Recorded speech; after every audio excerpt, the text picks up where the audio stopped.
এই মুহূর্তে আমরা মধ্যপ্রাচ্যে আছি এবং এই যে ইরান ইসরায়েল আমেরিকার যে যুদ্ধ চলল, এই যুদ্ধের মধ্যেও আতঙ্কের মধ্যেও মনের ভিতরে একটা স্বপ্ন ছিল, কিন্তু সেই স্বপ্নটা হয়তো বা বাস্তবায়িত হবে না বা বাস্তবায়ন হবে না। কারণ বাংলাদেশ থেকে বিভিন্ন হুজুর, বিভিন্ন বক্তা, বিভিন্ন আলেমদের কথা মতো আমরা মনে করেছিলাম যে এই যুদ্ধের সাথেই মনে হচ্ছে ইমাম মাহাদির আত্মপ্রকাশ ঘটে যাবে।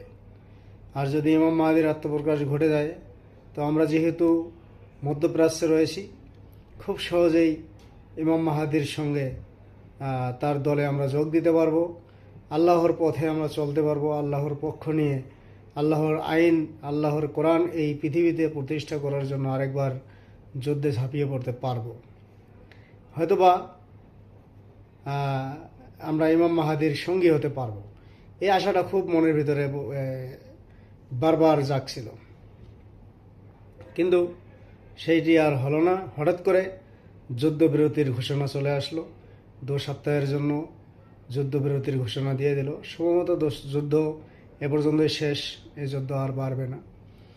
তো মনে মনে ভাবছিলাম যে যুদ্ধটা যদি বেশি বেড়ে যায়, যদি বিশ্বযুদ্ধ হয়ে যায়, আর এই যুদ্ধের মধ্যেই যদি ইমাম মাহাদির আত্মপ্রকাশ ঘটে যায়, তাহলে আমাদের থেকে আর ভালো কপাল কার হতে পারে। অথচ এই মধ্যপ্রাচ্য থেকে অনেকে আতঙ্কে ছিল।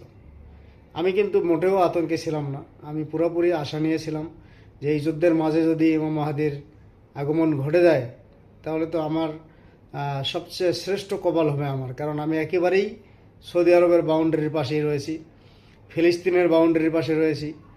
ইমাম মাহাদির যেখানেই আত্মপ্রকাশ ঘটুক, খুব দ্রুত আমি সেখানে যেতে পারতাম। কিন্তু সেটি আর হলো না। দেখা যাক আল্লাহ পাক সামনে কী রেখেছেন।